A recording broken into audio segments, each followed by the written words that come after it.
নমস্কার, সবাই আছেন কেমন? সোনালীর ঘরকন্নায় স্বাগত জানিয়ে আজকে আরেকটি পর্ব নিয়ে শুরু করলাম। এখন রমজান মাস শুরু হয়ে গেছিল, আর তেমনি এবার তো গরম পড়বে, মনে হচ্ছে শীত তো একবারে পোকার পাওয়া হয়ে গেল। তো তার জন্য একটা অ্যাপ্রোপ্রিয়েট রেসিপি নিয়ে তোমাদের কাছে চলে এসেছি। আর রেসিপি বলে দিচ্ছি গো, হ্যাঁ দেখো, এটা তোমার কড়াই মোড়াই সেরকম কিছু ঝামেলা নাই। আমি এর জন্য নিয়েছি এখানে প্রায় 500 গ্রামের মতন টক দই। টক দই ছাড়া এটা কিন্তু হবে না। আর তোমার টাইটেল আর থাম্বনেল দেখে বুঝেই গেছো যে আমি এখন কী বানাতে চলেছি। হ্যাঁ, তারপর আবার রমজান মাসের স্পেশাল বলে দিলাম। এবার দইটাকে খুব সুন্দর করে এখানে তুমি ফাটাই নিবে। দইটা যত সুন্দর ফাটবে তত কিন্তু খেতে ভালো হবে। এরপরে এখানে তুমি তোমার আন্দাজ মতন চিনি দিবে। আমি এখানে প্রায় 1.5 চামচের মতন চিনিটা দিলাম। তোমার যেমন ভালো লাগবে তুমি সেই রকম দিবে। এখানে এখানে আমি নিচ্ছি এখানে পিঙ্ক লবণ নিচ্ছি। তোমরা এখানে বিট নুনও নিতে পারো বা সাদা লবণও নিতে পারো। তার সঙ্গে আমি এখানে দিয়ে দিচ্ছি গোলমরিচ গুঁড়া। তো ঝাল, নুন ঝাল সম্পূর্ণ নিজের আন্দাজ মতন দিবেন, এমনকি তোমার মিষ্টিটাও আর কি। এতে আর এখানে আমি শুকনো কড়াইয়ে জিরা ভেজে গুঁড়া করে রেখেছি আর কি, যেমন ভাজা মশলা হয় সেই রকম, শুধু এখানে আমি জিরা দিয়েছি। দিয়ে এরপর এইটিকে আমি সুন্দর করে আরও ভালো করে ফাটাবো। মিনিট 1.5-2 মতন ফাটাতে হবে। যত ফাটাবে তত বেশ মশলাটা দইয়ের মধ্যে ঢুকবে, আর খেতেও তো তেমনি সুন্দর হবে গেলে।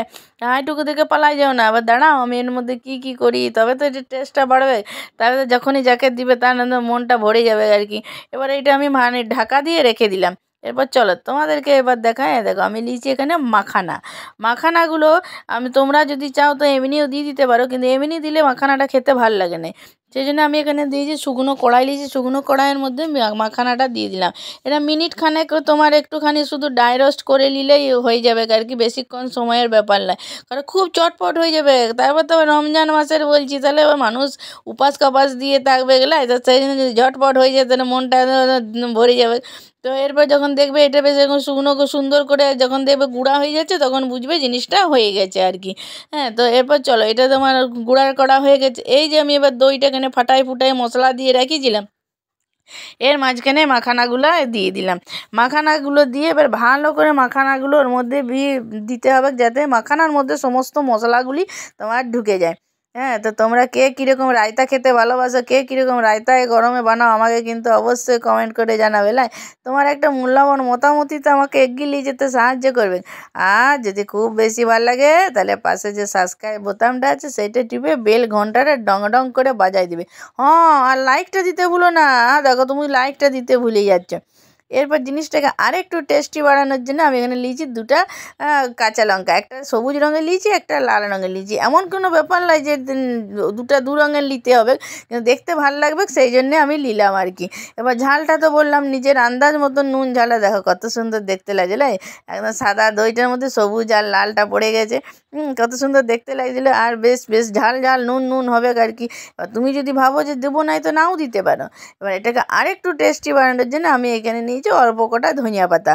হ্যাঁ, ধনিয়া পাতাগুলো এখানে ডগাটাকে ভালো করে কাটিয়ে নিয়ে ধুয়ে নিয়ে এবার একটু কুচু কুচু করে কাটিয়ে এর মধ্যে এখানে দিয়ে দেবে। হ্যাঁ, তো তুমি যদি এখানে ধনে পাতাটাও বলে রাখি, যদি ধনে পাতা পছন্দ না হয় তো ধনে পাতা দিও না। আর তোমরা যদি এটা ফেসবুক থেকে দেখছো তোমার পেজটি টুক করে ফলো করে দিবে, তাহলে আমি যখনই যে ভিডিওটি দেবো তোমরা সেটি দেখতে পাবে আর কি।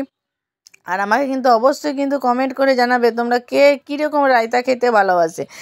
এরপরে ধনে পাতাটা দিয়ে এটা ভালো করে এর মাঝখানে মাখাই দিচ্ছি। যত বেশি এটা মাখাবে তত তো মাখানার মধ্যেও দইটা ঢুকবে, আর খেতেও একবারে যখনই মুখটায় দিবে। আর যদি এটা তুমি ফ্রিজে রেখে দিয়ে তারপর যদি বার করে খাও, তা একবারে তো দিল খুশ হয়ে যাবে আর কি। দেখো কত সুন্দর দেখতে লাগছে। এবার মিনিট 2-3 রাখবে, এটা মিনিট 5-7 মধ্যেই কিন্তু তোমার জিনিসটা রেডি হয়ে যাবে। মিনিট 2-3 রেখে দিলে তাহলে মাখানাগুলো দইটাকে টেনে নেবে। এরপরে আমি এখানে আরেকটু জিরাকে ভাজা যে জিরা ছিল সেইটাকে গুঁড়া করে দিলাম, আর একটু গোলমরিচ গুঁড়া দিলাম, আর অল্প একটুখানি পিঙ্ক সল্টটা দিলাম আর কি, যাতে আর একটু খেতে ভাল লাগে। হ্যাঁ, তো এরপরে দেখো কত সুন্দর হয়ে গেছে। দেখো এরপরে একটি সুন্দর করে লাল কাঁচা লঙ্কাকে দিয়ে একবারে মন ভরিয়ে পরিবেশনের জন্য একদম রেডি হয়ে গেছে। এবার এটি যদি তুমি ফ্রিজে রেখে যখন দিবে, তখন তো যাকে দিবে সে বলবে বাবারে কি বানাইছে গো। তখন বানাও, খাও, আমার পাশে থেকে যাও।